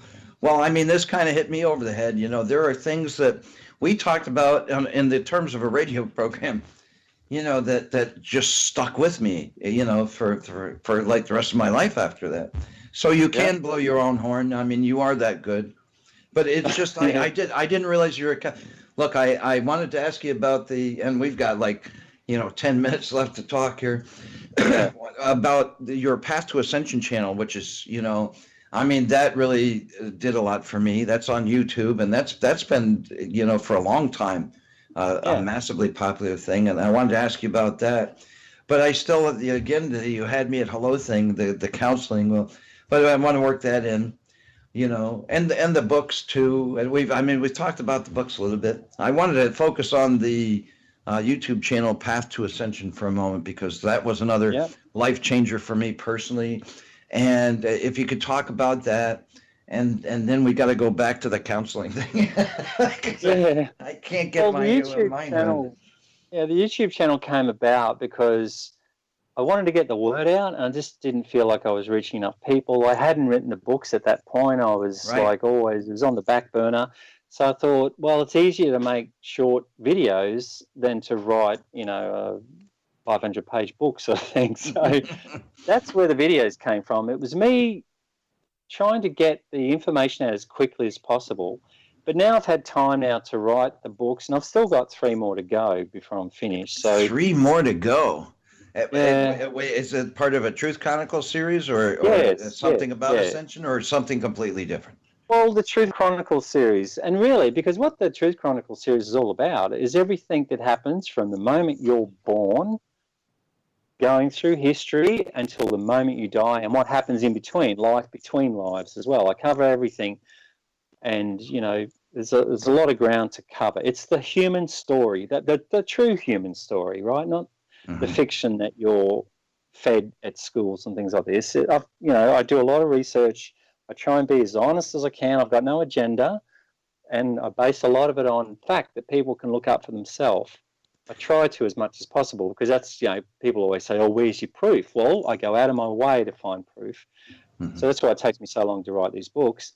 But Oh, now I've lost track, but We're talking about the Truth Chronicles as opposed to the YouTube channel and the books that you're going to be writing. That's, I think, the Truth Chronicles are literally an expansion of the YouTube. The YouTube is like the Reader's Digest version, the abridged quick version with pictures, but really the books are expanding on the information that I've already got in the videos, if you know what I mean. So I've got a video for every soul age, for example, but, I've written a book about soul ages, which covers a lot more ground than what the videos do. So the videos are a good introduction as well, Yeah, they are. But you're writing more Truth Chronicles books, you're saying, and the last two focused on the secrets of Illuminati. Are you staying there, or are you going to a different place? In the future? No, yeah, the next one's actually it was going to be called, here's a sneak peek preview. The next one will be called The Secrets of the UFOs or Extraterrestrials. No kidding. Oh, my goodness. Well, because that's part of our existence. It's part of our life. There's UFOs out there, and some of them are government, some of them are not. Some of them are human, some of them are not. And that's what the book's about. I'm going to give you the history of where the whole alien agenda came from, friend and foes, who's the goodies, who's the baddies, who's out to help us, who's not, and disclosure as well. Yeah, and which is, I think that's coming. I mean, we're going to, you look at the news stories, even the kind of frivolous ones, where they find these weird shaped rocks on Mars, and they have to be from an earlier civilization, and it turns out they're 2 inches long, so they can't be pyramids. Did you hear about this guy just in the last couple of days? It's all a buzz at the moment. There's a guy that was skiing with friends in, somewhere in North America, and he suddenly disappears off the mountain. He turns up 6 days later, still in his ski clothes, but he's now, on your language, 2,000 miles away, right, in Sacramento or something. I can't remember the exact town he was in. And he's wandering around dazed to confused. Right. He's got a brand new mobile phone that he doesn't remember how he got it. Right? Now, it's got alien abduction written all over it. Yeah, lost time and the whole thing. Yeah. Exactly. Like, I don't know if you're familiar with the Walton story, those guys that, exactly. It's almost mirroring their experience. So happening right now, this is going on right now, but the mainstream media just don't want to touch it, which is unfortunate. Well, I don't think it's extravagant enough, but I mean, the fact that there's so much stories about this, whether they're twisted or whether they're, relatively genuine, there's more and more and more. And quantum physics are talking about the, strange structures somewhere in the universe that looks like maybe an entire alien civilization, put all these magnets around a sun. And, because they can't figure out what else that thing is. And, I mean, stories like this are more prevalent. I mean, you don't see ghost stories like that, And if you do, it's all evil and nasty and push you down a flight of stairs. But the extraterrestrial thing is growing. And also growing is my personal favorites, which they talk about experiencers. Not the abductees, but people who have had benevolent encounters with extraterrestrials. And I've got a lot of them. I got a few coming. I even got one next week. Next week we got a MUFON guy.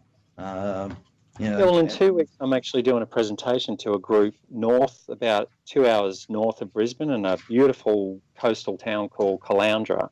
So I'm actually going to be speaking about that exact thing, my experience with ETs. So I'm going to be talking about that and how it all ties into all this stuff, and I'll also be talking about disclosure. I'll be revealing all that. So that's in a couple of weeks. So I'm really looking forward to that, actually, because that group specifically is interested in contactees. That's why they asked me to come and talk. So it just ties in with what you were saying, Yeah, and I love it when that happens, Yeah, I've got Tom Conwell. I should kind of promote this because he's next Monday. Yeah. He's had some UFO encounters, but he's a MUFON guy. So he's a little bit more on the other side of this. And then 2 weeks we got John Crawley, who's a spirit medium from Canada, who worked with Michael Long, the fellow who died on the 13th, and so we're kind of saluting him. Got Eddie Hill from Paranormal Analytics in 3 weeks, and in 4 weeks Caroline Corey, and that's I think my main point. She did this movie called E.T.'s They're Here, I got it on Voodoo, I think, or Amazon, one of those two. But she worked with light beings from a very young age, and she's working with all these scientists in quantum physics and special psychiatrists and people in the line of works that you wouldn't expect to be that friendly to the experiencer side of things. And they're talking about actual things. They had Edgar Mitchell, who went to the moon, did one of those telepathy exercises while rotating around the moon, and proved that he could predict above, I think it was 60% above chance, those shapes, they show you 6 shapes and you pick out which shape it is. And he was 60% above chance while he was rotating around the moon. And the time it took him to do that, there was no time at all. I mean, because there's a little time difference. If somebody's on the moon and you're talking to him, if you're watching the news and you got somebody from Russia, the news anchor finishes and 30 seconds go by before the news guy in Russia says something because of that time difference. But with Edgar Mitchell and the psychic thing, no time went by. So it showed that telepathy knows no time, and they actually proved that using an astronaut. But Caroline Corey showed that out. She did all this different thing about how she proved that her DNA was at a higher electrical vibration than somebody who hadn't been working on Ascension or around light beings. I mean, proved it. And things like that. So I'm very excited about that. And that's 4 weeks from now. I'm going to have you back sometime. I'm going to have to have Odin because we're on a different call than whatever he texts me. So he's going to have to show me on video. I can see him. He probably can't see me when we wrap up this show. I don't know how many more minutes we have, and I want to make sure we make time. And in the meantime, while I wait for him to 3 minutes. Okay, so we got 3 minutes. All right, I'm watching the clock. So let's talk about your products and how we contact you. So I want to make sure we get that out. And Danny Searle, I love you. You know I love you. We're going to have you back on. We could talk about the extraterrestrial thing. And shaking his head. Oh, yeah. But so first of all, this book that I've been raving about the whole hour, because it's your latest book. And even though it's not in the Truth Chronicle series, it is one apart from that, and one I highly recommend, and that is Ascension, a step-by-step guide. Where can people find the book? Amazon is the best place to get it. It is. All right. And the Truth Chronicles also. Well, they can go to your author page, I guess, right? Well, exactly. They're all on Amazon. I mean, they're on the other bookstores as well, but I think Amazon's just the easiest, to be honest. It is. And look, I just want to let people know Kindle too. versions of some of them, which means that more people can access them. People that exactly. Well, the younger audience tend to want the Kindle version, so I get a lot of requests from them saying, "Can we have a Kindle version?" So that's why I do the Kindle version. But I just want people to know that I've tried to price this as cheaply as possible because I want as many people as possible to get the book. Right. Well, so, I could afford it, so that's a good sign. Yeah, well, that's the thing. I've really tried hard to keep the price as low as possible. So don't think I'm in this to make money, because I'm not. And, it's not about that, and I understand that too, and I know exactly what you mean. Now, the Truth Chronicles. So your next book is in the Truth Chronicle series. Yes. Yeah, well, all of them will. This one came because my guides came through and they said, "Stop everything you're doing. Humanity needs." This book, the Ascension one, was supposed to be the second half of the last book in the Truth Chronicles. That's what it was. But then they said, we're running out of time. We need this information out. So drop everything you're doing and write that. I wrote this book in 6 weeks. And to give you an idea, the other books took me like 2 years. This one just went, bleh, just came out. It was almost like it was channeled, because it's beautifully written. I mean, my God. Now, the next one, is there a target date for it? Oh, not the moment. Next Truth Chronicle. Oh, we won't do that. I don't know. But you're speaking, people can visit Australia, right? So we can see Danny speak. That's worth it to me, I'll go through the scorpions and all that Crocodile Dundee stuff in order to do that. I think that's great. We don't travel much, but I'd like to go to Australia, and especially to see you. Right. And where can they find you on social media, or if they want to contact you for counseling? Well, go to dannysearle.com. That's my website, so you can contact me from there. info@dannysearle.com is the best email address to get me on. I am on Twitter and Facebook, but to be honest, I'm terrible at maintaining those. Yeah. So yeah. Yeah, so much fake news on those things anyway. Yeah. Well, exactly. But if you go to my YouTube, I've got all the links in there to just how to contact me in the description. All right. DannySearle.com. That's SEARLE. Danny, of course, DANNY. How we doing, Nolan? We got about a minute left, less than a minute. So I'll just say my goodbyes. Danny, I love you. I'm so honored to speak with you again. We will have you back. We'll talk about that once we're off the air. We'll figure out a date you can come back. Join us here on Kindness Beyond the Veil. This is your host, Chip Reichenthal, each and every Monday from 7 to 9 p.m. Eastern on Late Night in the Midlands Radio at LNM Radio Network.com, or Saturdays from 2 to 4 p.m. Eastern on United Public Radio Network at UPRNTalkRadio.com, or visit our Facebook page. Next week, our guest is Tom Conwell. He's a MUFON guy from the Midwest, and he's got some very interesting things to share with us. And in 2 weeks, we'll have a spirit medium from Canada. John Crawley is a beautiful man, and he was part of the network that Michael Long was working with in order to help the homeless, and a really beautiful thing there. And Eddie Hill from Paranormal Analytics in San Antonio, Texas. In 3 weeks, they are redefining state-of-the-art for paranormal excursions, and a can't-miss episode, of course, aren't they all? Stay tuned. We got the best programming in the world coming up right after this.